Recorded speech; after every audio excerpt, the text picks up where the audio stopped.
Muito bom dia, meus irmãos. Começando mais uma aula da nossa IBD, cujo tema da nossa revista tem sido esse que o irmão está vendo aqui na projeção, que é a oração. Tá? E em cima desse tema temos discutido muitos aspectos sobre a oração, né? E hoje não vai ser diferente. Também vamos falar um pouquinho a respeito do tema oração. Mas antes, vamos começar orando ao nosso Deus para iniciarmos a aula desta manhã. Oremos. Pai eterno, mais uma vez nos reunimos como igreja, Senhor, com o intuito de louvar seu santo nome e também, Senhor, de estudarmos a sua palavra. Nesse instante, Senhor, queremos clamar a Ti que esteja nos ajudando, todos nós que possamos compreender um pouquinho mais da sua palavra, aquilo que o Senhor tem preparado para as nossas vidas. Abra nossas mentes, corações, entendimento, para que possamos entender, conversar um pouquinho mais a respeito daquilo que o Senhor deseja para nossas vidas. Abençoe igualmente, Senhor, também as outras salas reunidas nesse instante, para o louvor do seu santo nome, Senhor. Assim nós oramos agradecidos, no nome de seu Filho, amado Jesus. Amém. A lição de hoje é a de número 10, cujo título é Paulo, oração missional. Como eu acabei de falar, né, a gente tem estudado vários aspectos da oração. E hoje, especialmente, nós vamos falar um pouquinho, né, a respeito da oração de Paulo. Qual era o conceito, o entendimento que Paulo tinha a respeito da oração? Qual era a prática de Paulo sobre esse tema oração? Qual é o ensinamento de Paulo sobre esse tema oração para a nossa vida no dia de hoje? Vamos ver. Alvos da nossa lição. O aluno será capaz de saber, no sentido de compreender, que orar pela missão de Deus no mundo é a maneira mais básica de participar de tudo aquilo que Deus já está fazendo no mundo e ao seu redor. E ainda, fazer, no sentido de orar, focalizando a missão de Deus no mundo. Para tanto, vamos utilizar alguns textos bíblicos para essa lição de número 10. Os textos básicos serão 2 Coríntios, capítulo 1, Romanos, capítulo 15, Efésios, o capítulo 1 e o capítulo 3, e Filipenses, o primeiro capítulo. E o texto áureo dessa lição está lá em Efésios, capítulo 3, os versos de 16 até 19. Na nossa projeção eu tenho esse texto áureo de Efésios 3, 16 a 19, e vou ler para os irmãos. Para que, segundo as riquezas da sua glória, vos conceda que sejais fortalecidos com poder pelo seu Espírito no homem interior, para que Cristo habite pela fé nos vossos corações, a fim de, estando arraigados e fundados em amor, poderdes perfeitamente compreender com todos os santos qual seja a largura e o comprimento e a altura e a profundidade, e conhecer o amor de Cristo que excede todo o entendimento, para que sejais cheios de toda a plenitude de Deus. O irmão já deve ter percebido, pelo próprio título da nossa lição, né? Paulo e sua oração missional, que o tema central, o conceito central da oração para Paulo são missões. O irmão já imaginava isso. E eu trago aqui, a título de introdução, trouxe até essa pequena imagem, conhecida de todos nós, Missões Mundiais, Convenção Batista Brasileira, para lembrarmos que todos nós já oramos por missões, não é verdade? Com certeza. Desde pequenininho, dentro da igreja, aqueles que tiveram essa oportunidade de estar desde pequeno na igreja, a gente tem o costume, a prática, né, ao longo de um ano, ter um momento de missões nacionais, missões regionais, missões mundiais, e aí nós temos propaganda, temos testemunhos, temos motivações para estarmos orando pelos nossos irmãos missionários. E você já deve ter recebido, tenho certeza disso, aquelas filetinhas, aqueles papeizinhos, né? Onde tem ali o nome do missionário, às vezes está lá a esposa, o esposo, ou a missionária, né? E ali tem a família, e ali vem muitas vezes o local onde essa pessoa está trabalhando, se são missões mundiais. Então, sei lá, está lá falando que essa pessoa está lá na África, determinado país, está lá em Moçambique, ou então está lá na Ásia, está em algum outro local qualquer. E além disso, traz motivos de oração. Eu tenho certeza que você já orou por missões, assim como eu. É emocionante, não é? Você receber, eu lembro quando era criança, era muita emoção, porque a gente recebia aquele papelzinho e tinha lá alguém que era de fora do Brasil. E a gente ia orar por aquela pessoa. E não só orar. Naquela época, não hoje, né? Mas naquela época tinha lá o endereço daquela pessoa. Então você escrevia ali, escrevia uma carta para aquela pessoa. E escrever uma carta para o estrangeiro era uma coisa máxima, né? Hoje em dia também é a mesma coisa, só que hoje em dia você pode entrar em contato via e-mail e conversar com essa pessoa também. Então me lembro lá de quando criança, eu, meu irmão, minha irmã, a gente escrevendo para poder receber alguma comunicação. E lembro de ter recebido. Sempre muito emocionante, todos nós fizemos uso disso. E o grande exemplo que nós temos de oração por missões é o apóstolo Paulo, que tem um foco centrado em cima disso. O foco dele é orar por missões, assim como nós já fizemos muitas vezes. A questão é, fizemos, não fazemos mais? Continuamos fazendo? Pois bem, nós vamos discutir um pouquinho exatamente isso em cima da experiência de Paulo. O que ele deixou para nós a respeito desse assunto, ok? Vamos começar aqui com o ponto número 1, que diz a respeito ao pedido de oração de Paulo. Uma coisa que eu queria dizer para os irmãos antes de começar a leitura de texto bíblico é dizer que para Paulo a oração é um instrumento poderoso para a missão de Deus no mundo. Vou repetir. Para Paulo, a oração é um instrumento poderoso para a missão de Deus no mundo. Paulo relata lá no livro de 2 Coríntios, na sua carta, ele fala um pouquinho a respeito das dificuldades que ele tem enfrentado na sua missão. As provações, também o medo e todas as coisas que ele tinha passado de dificuldade durante a sua missão. E ele vai relatando isso para os irmãos de Corinto e falando para eles a respeito da oração deles, os irmãos de Corinto. E ele reafirma claramente que ele está seguro, ele está certo, que o enfrentamento que ele tem tido e as vitórias nesses enfrentamentos são projeto de Deus. E ele confia completamente, totalmente na providência divina. Daí ele relata assim, vamos ver aqui nos versículos 10 e 11, 2 Coríntios capítulo 1. Diz assim, o qual nos livrou de tão grande morte e livra, em quem esperamos que também nos livrará ainda, ajudando-nos também vós, com orações por nós, para que pela mercê, que por muitas pessoas não foi feita, por muitas também sejam dadas graças a nosso respeito.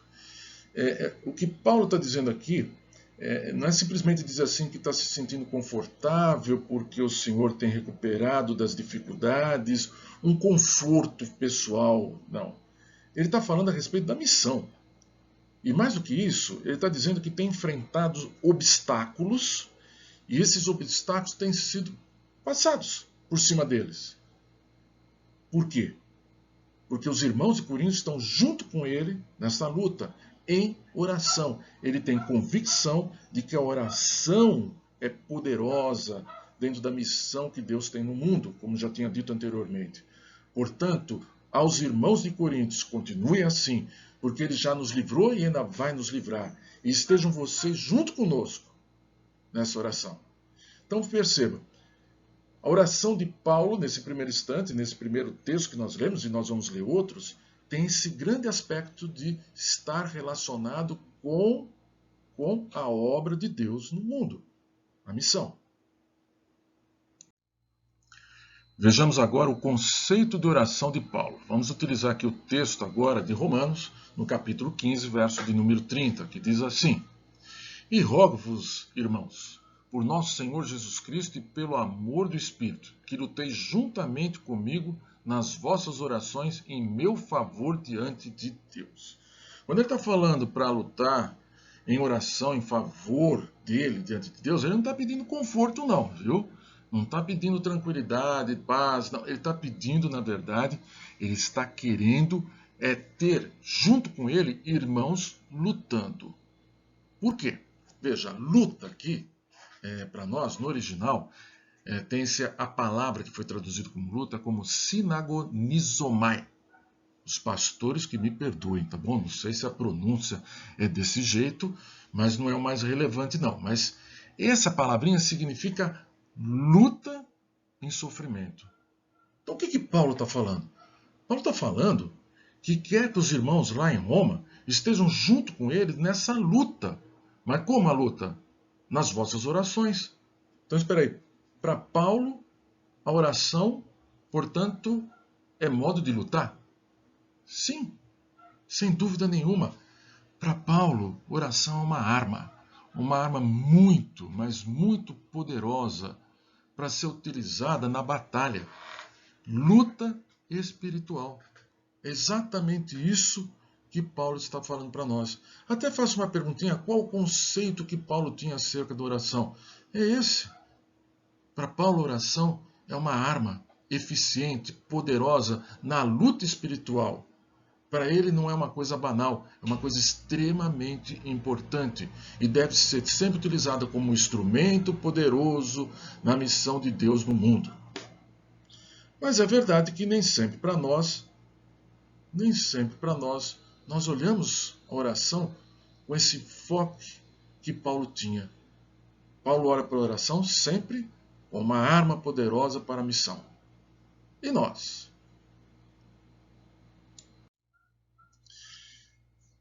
Daí justamente eu deixo essa imagenzinha colocando de novo aí uma interrogaçãozinha, né?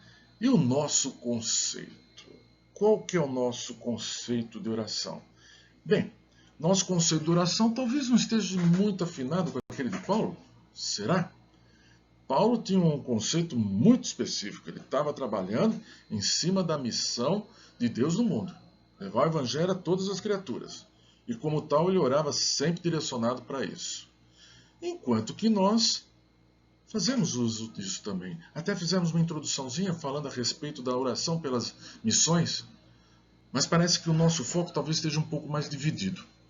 A gente olha para Paulo, vê nos textos bíblicos, nas suas cartas, falando a respeito da vida dele, né? Uma pessoa que vivia realmente, integralmente, 100% do seu tempo apenas e tão somente para o Evangelho. Tudo para o Evangelho.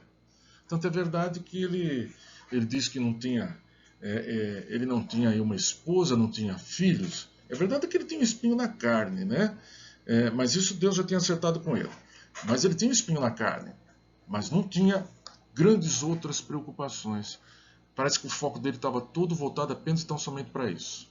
Enquanto que nós muitas vezes nos dividimos em outras preocupações. Veja, preocupações válidas também. Porque hoje a gente pode falar assim, nós temos um missionário A, nós temos o pastor B. É verdade, mas muitas vezes o missionário, o pastor, casado, tem filhos, tem conta para pagar, tem um monte de coisas a fazer que são comuns no nosso dia a dia. Tem o pai, tem a mãe, às vezes com uma necessidade de saúde e assim por diante. Ou seja, tem vários motivos outros para estar orando também. Paulo tem um foco muito específico. Não quer dizer que ele esteja errado de maneira nenhuma. De maneira nenhuma. Ele está aqui, na verdade, para mostrar para nós qual que é o conceito dele, para que a gente possa abrir um pouco nossa mente e perceber que às vezes o nosso foco às vezes está um pouquinho desviado, ou que nós temos que incluir alguma coisa a mais na nossa oração. Então vejamos. Eu coloquei aqui ainda, né, no ponto 2, conceito de oração de Paulo. Eu escrevi assim: a maioria de nossas orações, em nossos dias, está relacionado com as nossas necessidades pessoais, tais como conflitos pessoais, financeiro, enfermidades, emprego, etc, etc. Será que Deus não está preocupado com os nossos conflitos pessoais, com os nossos problemas financeiros, enfermidade, emprego ou tantas outras coisas tão relevantes quanto essas, ou às vezes muito sutis, muito simples do dia a dia? Eu acredito que Deus está preocupado sim. Deus, como um pai amoroso, quer saber exatamente aquilo que está acontecendo na nossa vida. Qual é o pai, qual é a mãe que não está interessado nas preocupações de um filho? Filho, o que está te preocupando? E os irmãos sabem muito bem, né? Filho, quando muda um pouquinho o comportamento, mesmo que seja bem pouquinho, às vezes a mãe já vai lá e percebe, tem alguma coisa errada. O que está acontecendo? Às vezes pode ser uma coisa muito banal. Ah, fui mal na prova. É um bom aluno, preocupado, interessado, mas foi mal naquela prova. O que aconteceu? No que eu posso ajudar? Nossos pais não estão preocupados, e nós, como pais, também não estamos preocupados com coisas pequenas até, que não são tão relevantes em termos da vida como um todo? Ou então a pessoa está interessada, o filho está interessado, a filha está interessada em um tênis novo. Talvez, quem sabe, não haja dinheiro para fazer isso, para comprar, ou até tem. E aí vem a preocupação do pai. Será que nosso Pai Celestial também não se preocupa com coisas que aos nossos olhos parecem ser pequenas? Claro que se preocupa. Com o Pai amoroso, Ele quer fazer parte da nossa vida. Então, absolutamente nada de errado em nós levarmos as nossas necessidades diante do Pai, mesmo que sejam coisas muito simples, os nossos pensamentos, os nossos sonhos, nossos planos diante de Deus, para que Ele possa aprovar ou não, para que Ele possa direcionar a nossa vida. Absolutamente nada de errado. Mas o exemplo do nosso querido apóstolo Paulo é que a oração para ele tinha um foco muito especial. O foco dele, como já falamos repetidas vezes, é um instrumento poderoso para a missão de Deus no mundo. Então a ideia dele é que a gente não pode, ou não deveríamos, subestimar o poder da oração. É como subestimar o poder de fogo de uma arma. Tá? Vamos pensar assim uma ilustração muito simples, que eu já ouvi várias vezes, o irmão talvez também, né? Você tem um pernilongo na parede e prepara para matar aquele pernilongo uma bazuca. E atira contra aquele pernilongo com a bazuca. Dá certo? Dá. O seu objetivo não era matar o pernilongo? Dá. Mata o pernilongo, derruba a parede, mata quem está do outro lado da parede, derruba a casa, mata não sei quantos. Mas matou o pernilongo. Então, talvez, não estou dizendo que a gente não deva usar essa arma, mais uma vez, para coisas do nosso dia a dia. Podemos sim, mas a gente não pode perder de vista o poder de fogo da oração. Subestimar. Até coloquei uma ilustraçãozinha aqui, né? A gente às vezes subestima, né? Os dois coelhinhos olhando aqui a folhagem da cenoura. Quem sabe talvez esse primeiro coelhinho à minha esquerda aqui tenha subestimado essa cenoura do lado direito, porque a folhagem era tão pequenininha, mas ele não percebeu quão grande era a cenoura ali de baixo. Tinha um poder muito, muito, muito, muito grande. Portanto, meus irmãos, vamos continuar orando sim pelas coisas do nosso dia a dia, mas olhando para a experiência e o conceito de oração que Paulo tinha sobre o poder que a oração tem. E usarmos este poder também. Ponto número 3. Orando pela missão de Deus. E eu faço uma perguntinha ali em destaque, assim: o que fazer para que as nossas orações passem a focalizar a missão de Deus no mundo? Ou que passem também a focalizar, né? Porque nós temos orado ao nosso Deus, mas muitas vezes temos esquecido. Ou para que isso seja contínuo na nossa vida? Talvez essa é a melhor pergunta, né? O que temos que fazer?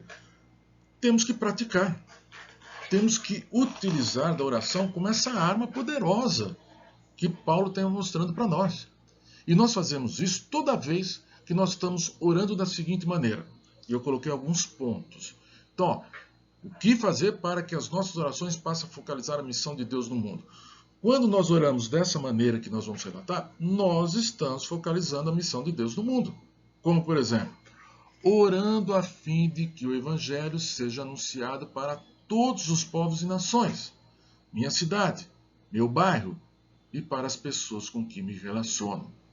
Ou seja, se nós orarmos constantemente pela missão de Deus no mundo, que é levar o Evangelho para todas as criaturas, e como levar o Evangelho para todas as criaturas? A gente não pode esquecer nunca, jamais, que levar o Evangelho para todas as pessoas, para o mundo, de que o nosso país faz parte do mundo. O nosso estado faz parte do mundo, nossa cidade faz parte do mundo, o bairro onde eu moro, a rua onde eu moro faz parte do mundo, e as pessoas com quem eu convivo fazem parte do mundo também.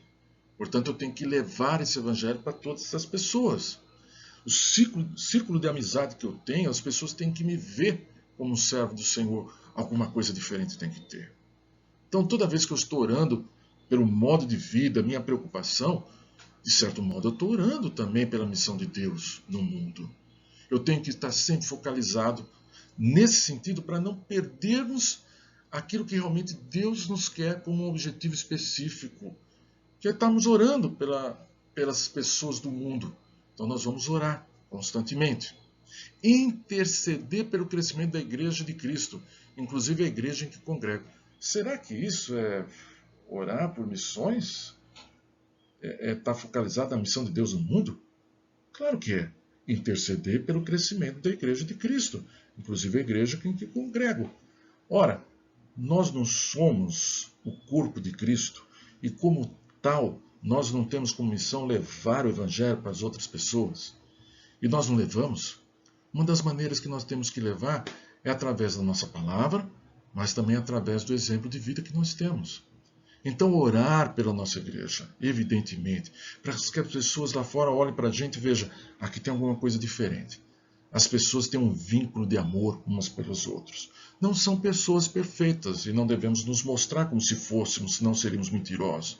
Nós temos falhas, nós cometemos erros, mas nós somos longânimos em aceitar o erro dos outros, rápidos em perdoar, e isso deve ser uma verdade em nós. Porque nós somos feitos, a igreja é feita de pessoas diferentes, com intenções diferentes, modo de pensar diferente. E nós devemos trabalhar juntos, mesmo em cima das nossas diferenças.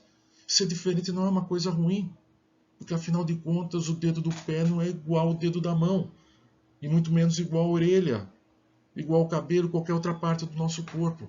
As missões são diferentes, então nós temos que ter habilidades diferentes e muitas vezes pensamento diferente. Mas temos que estar unidos. Não ficarmos preocupados se alguém errou, como se aquilo fosse o fim do mundo. Alguém esqueceu de alguma coisa.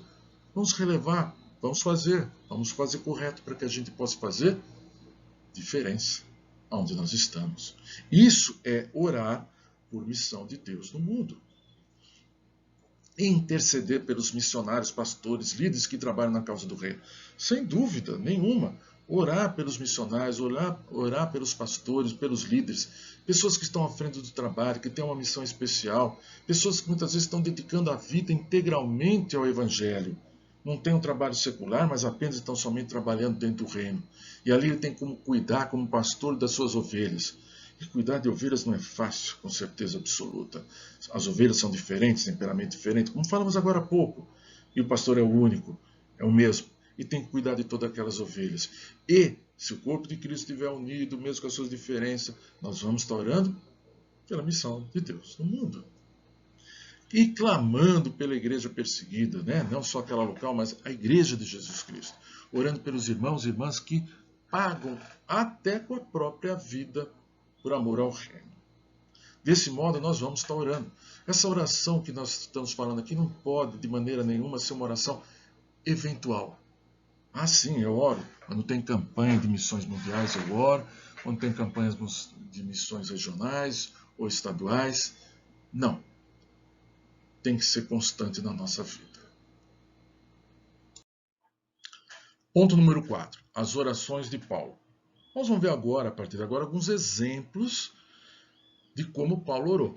Tá? É importante a gente salientar, né? Lembrando que Paulo foi um grande missionário, né? Teve uma vida espetacular, fora de série mesmo, e ele, na sua grande caminhada, ele fundou várias igrejas na Ásia Menor e deixou muitos dos seus servos, novos, filhos em Cristo Jesus, nesses locais.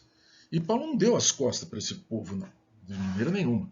Ele continuou preocupado, acompanhando a vida desses, voltando para visitar, escrevendo para eles, exortando e sempre acompanhando todo esse trabalho. Então ele escreveu muito, acompanhou mais e falou bastante com eles. Nós temos apenas uma parte daquilo que ele fez nas suas cartas, né? Mas muito mais ele fez, muito mais ele escreveu, muito mais ele falou, né? E sempre, em tudo que ele fazia e escrevia, ele estava sempre focando na missão de Deus no mundo. Sempre. Vejamos aqui, ó. Existem 21 ocasiões em que Paulo ora em suas epístolas. E em todas elas, observem, em todas elas, Paulo ora vinculando uma situação ou uma pessoa à missão de Deus no mundo. Sempre. E nós vamos ver alguns trechos agora da palavra de Deus, exatamente como exemplo de oração de Paulo. Vamos ver. Número 4, as orações de Paulo, né? O primeiro exemplo que nós vamos ler aqui é a oração que Paulo fez pelos crentes em Roma. Importante salientar, antes de começar, que os crentes em Roma começavam naquele período a sofrer um sério problema de perseguições. Muitos dos servos do Senhor, naquele momento, estavam preocupados em sobreviver. Se a gente for pensar um pouquinho, nós já temos feito isso. Eu sei que nós vivemos uma situação tranquila nesse sentido aqui no Brasil, com essa liberdade que temos, mas nós sabemos que tem pessoas sendo perseguidas por amor ao Evangelho. Qual seria a primeira atitude que nós tomaríamos a tomar conhecimento a respeito de perseguições? Qual é? Orar para que essas pessoas possam ser libertas, orar para a segurança dessas pessoas. Oração pertinente e correta, não tem nada de errado nisso, mas interessante. Paulo, a grande preocupação que ele tinha com aquelas pessoas, antes de mais nada ele estava preocupado com a missão de Deus no mundo. E por isso ele faz aqui, temos aqui 2 trechos de 2 orações que Paulo faz em relação aos crentes de Roma. Vamos dar uma olhadinha nas 2 orações. A primeira está lá em Romanos 15, versos 5 e 6. E a segunda, Romanos 15, 13. Vamos ler as duas. Primeiro, ora, o Deus de paciência e consolação vos conceda o mesmo sentimento uns para com os outros, segundo Cristo Jesus, para que concordes a uma boca, glorifiqueis ao Deus e Pai de nosso Senhor Jesus Cristo. E a segunda, ora o Deus de esperança vos encha de todo gozo e paz em crença, para que abundeis em esperança pela virtude do Espírito Santo. Romanos 15, 13.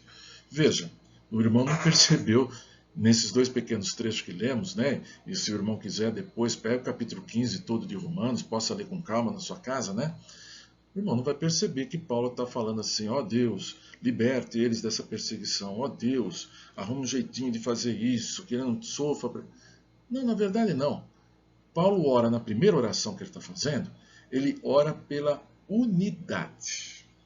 Unidade. Por quê? Porque, de novo, o foco de Paulo, o conceito de oração, é para a missão de Deus no mundo. É levar o Evangelho. E ele sabe muito bem, que se os crentes na igreja estiverem unidos, isso faz diferença para o mundo. As pessoas vão olhar para esses crentes e vão reconhecer que eles têm alguma coisa diferente. Porque diante dessas perseguições, dessas dificuldades, vocês estão unidos, não brigam entre vocês? Por que tudo isso? Porque há esperança no meu coração. Que esperança é essa? A esperança é Cristo Jesus. Agora, se as pessoas que não são crentes olham para os crentes lá de Roma e eles não estão unidos, há discussão, há brigas, contendas entre eles, talvez eles vão pensar assim, mas para que eu vou fazer parte desse grupo? Não estou vendo nada de diferente do que eu vejo aqui. Talvez até pior lá, melhor ficar onde eu estou. Isso não é uma realidade para a igreja nos dias de hoje também? Chega um visitante, o irmão não olha na cara do outro, não senta nem perto um do outro, acha que por causa de alguma discórdia é melhor ou pior do que essa pessoa, não aceita de maneira nenhuma a opinião contrária daquela opinião que ele tem, por isso não senta perto dele, não conversa com ele. Que unidade é essa? E daí o que acontece? Para ficar aqui, fico no mundo, não preciso disso aqui não. Então veja que também para os nossos dias serve aquilo que Paulo falava. Naquele instante talvez até mais grave, porque as pessoas estavam passando por momentos de grave perigo da sua própria vida. E Paulo insiste. União. Na segunda oração, Paulo fala a respeito de paz e de alegria. Por quê? Porque as pessoas têm que transbordar diante dos olhos do mundo esperança no coração. Veja, assim como naquela época, nos dias de hoje, nós passamos por aflições. No mundo tereis aflições. E passamos por necessidades, às vezes, que nos tornam o coração tão apertado, tão amargurado, tão triste, não é? Por causa das dificuldades que nós estamos passando na vida, seja lá qual for a ordem. Mas resistimos. E isso serve de exemplo para outras pessoas. Outras pessoas também podem olhar para você e falar, puxa, Você está passando por tanto problema e estou vendo aí você firme. Não é que você está dando pulos de alegria fazendo isso. Não, não é isso. Você está lá, às vezes, com as dificuldades que tem, mas está firme. O que te deixa firme? Paulo tinha noção precisa disso. E por isso ele ora para que as pessoas na igreja de Roma estejam com paz e alegria, mesmo diante das grandes dificuldades que essa vida nos impõe. E nos impõe nos dias de hoje também. Segundo ponto de oração é orando pelos crentes em Éfeso. Vamos lá. Os irmãos devem lembrar do texto, mais uma vez, depois olhem, leiam com calma na sua casa, mas Éfeso era uma cidade muito importante, né? E era o centro de adoração a Diana. E quando Paulo e seus companheiros chegaram lá para fazer missões, pregar o evangelho de Cristo, eles não foram muito bem recebidos, não. Uma multidão furiosa atacou eles. Os irmãos sabem muito bem que eles foram libertos, não morreram, né? Mas qual seria talvez a nossa oração?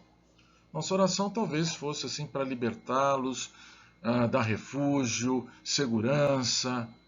Mas qual foi a oração de Paulo para seus companheiros e para si mesmo? Não foi para proteção nem dele, nem de seus companheiros. Vamos ver dois trechos lá no livro de Efésios das orações que Paulo fez. Primeiro está aqui, ó. Para que o Deus de nosso Senhor Jesus Cristo, Pai da glória, vos dê em seu conhecimento o espírito de sabedoria e de revelação, tendo iluminados os olhos do vosso entendimento, para que saibais qual seja a esperança da vossa vocação, e quais as riquezas da glória da sua herança nos santos, e qual a sobreexcelente grandeza do seu poder sobre nós, os que cremos, segundo a operação da força do seu poder. Efésios capítulo 1, versos de 17 até 19. E ainda Paulo orou, mais um trecho, vamos dar uma olhadinha. Agora em Efésios capítulo 3, versos 16 a 19. Paulo fala assim: para que segundo as riquezas da sua glória vos conceda que sejais fortalecidos com poder pelo seu Espírito no homem interior, para que Cristo habite pela fé nos vossos corações, a fim de, estando arraigados e fundados em amor, poderdes perfeitamente compreender, com todos os santos, qual seja a largura, e o comprimento, e a altura, e a profundidade, e conhecer o amor de Cristo, que excede todo entendimento, para que sejais cheios de toda a plenitude de Deus. Mais uma vez, se o irmão quiser depois, com bastante calma, reflita nesses dois trechos e veja qual é o foco principal da oração de Paulo a respeito dos seus companheiros e dos crentes que estavam em Éfeso. O foco dele, vamos dizer assim, o objetivo específico de Paulo é o desenvolvimento pessoal dos crentes. Ele quer que as pessoas possam se desenvolver, poder ter um entendimento melhor daquilo que é ser crente, que eles possam ter entendimento perfeito da vontade de Deus nas suas vidas, que eles possam crescer em conhecimento e entendimento. Por quê? Porque ele sabe muito bem que se lá na igreja de Éfeso as pessoas tiverem esse nível de entendimento, elas vão continuar unidas, elas vão continuar com alegria, vão continuar com paz, mesmo diante das dificuldades, porque vão ser pessoas com esperança. Tem esperança. E se elas tiverem esperança e tiverem esse comportamento, o que vai acontecer? A missão de Deus no mundo vai estar sendo feita. Por isso, mais preocupado do que a segurança pessoal dele e dos crentes em Éfeso, Paulo estava preocupado com a missão de Deus no mundo. Então, mais uma vez, ele está orando com esse objetivo. O objetivo específico, como eu falei agora aqui, é o desenvolvimento dos crentes. Mas qual é o objetivo geral? O objetivo geral é fortalecimento na luta pelo Evangelho de Cristo no mundo. E aqui a terceira e última oração de Paulo, oração pelos crentes em Filipos. Paulo orou assim aos filipenses.